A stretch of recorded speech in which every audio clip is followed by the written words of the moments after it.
అంతా బాగుంది అనుకుంటున్నారు, సడన్ గా జబ్బు వచ్చింది అన్నట్టుగా వచ్చి చూపించుకుంటున్నారు. దానికి కారణం ఏంటంటే చాలా వరకు క్యాన్సర్ లో ముందుగా ఎర్లీగా సిమ్టమ్స్ ఉండవు, ఎర్లీ ఫేజ్ లో సిమ్టమ్స్ ఉండవు. సో సిమ్టమ్స్ వచ్చేటప్పుడు చాలా సార్లు అడ్వాన్స్ స్టేజ్ లో అయి ఉండొచ్చు. సో అలా చూస్తే ఇప్పుడు మరి మనకి స్క్రీనింగ్ అనేది అందుకే చాలా ఇంపార్టెంట్.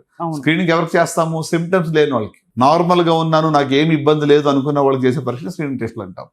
సో అంటే మరి 40 years అంటే రేర్ కాదండి. 18 years అమ్మాయి కూడా నేను బ్రెస్ట్ క్యాన్సర్ సర్జరీ చేశాను. So any age group it can affect, but age పెరిగే కొంచెం రిస్క్ పెరుగుతుంది. కానీ ఒక ఇంట్రెస్టింగ్ ఫ్యాక్ట్ ఏంటంటే స్వప్న గారు, ఇక్కడ మనకి కంపేర్ టు వెస్టర్న్ వరల్డ్, ఇండియాలో ఒక డెకేడ్ అర్లీగా వస్తుంది బ్రెస్ట్ క్యాన్సర్. అక్కడ 50s to 60s లో వస్తుంటే మన దగ్గర 40s to 50s లో వస్తా ఉంది.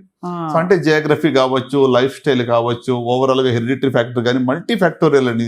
బ్రెస్ట్ క్యాన్సర్ కూడా మనం ఒకే ఒక రీజన్ వల్ల వస్తుందని చెప్పడానికి లేదు. అంటే ఎందుకంటే సార్ డాక్టర్లు అందరూ ప్రాసెస్డ్ మీట్స్ తినద్దు, బర్గర్లు తినద్దు, పిజ్జాలు తినద్దు అంటారు. అవన్నీ ఎక్కువ తినే దేశం అమెరికా అని అనుకోవచ్చా? వెస్ట్ లో అమెరికా అయ్యుండొచ్చు, కరెక్టే. కానీ మనం కూడా ఫాస్ట్ క్యాచింగ్ అప్ కదా వెస్టర్న్ లైఫ్ స్టైల్ లో.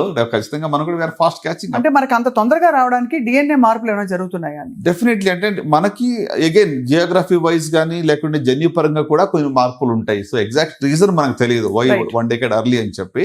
బట్ స్టాటిస్టిక్స్ మనం చూస్తుంటే ఖచ్చితంగా మన దగ్గర అర్లీగానే కనబడతా ఉంది. సో మీరు as a physician and surgeon sir, మీరు చాలా చూసుంటారు. ఎన్ని కేసెస్ చూసినా ఒక మూల కారణం పట్టుకుంటాం కదా, వాళ్ళు ఏం తప్పు చేశారని. ఆ మూల కారణం ఏంటి సార్? అంటే మీరు అడిగిన ప్రశ్నకు సూటిగా జవాబు చెప్పాలంటే ఒకే ఒక మాటలో జీవన శైలి, లైఫ్ స్టైల్. ఒక మాటలో చెప్పాలండి. ఎందుకంటే ఇప్పుడు మద్యపానం వల్ల కానీ లేకుంటే పొగాకు సేవించే వరకు క్యాన్సర్ అందరికీ తెలుసు. అది డైరెక్ట్ మనం సినిమా థియేటర్కి వెళ్తే మనం యాడ్స్ చూస్తుంటాము ప్రతి చోట. ఇవన్నీ అంటే అండర్స్టూడ్. తెలియకుండానే మనం బాగుంది అనుకున్న వాళ్ళకి ఎందుకు వస్తుంది? ఇటీవల దీనికి రీజన్ ఏంటి అంటే లైఫ్ స్టైల్ చెప్పచ్చు.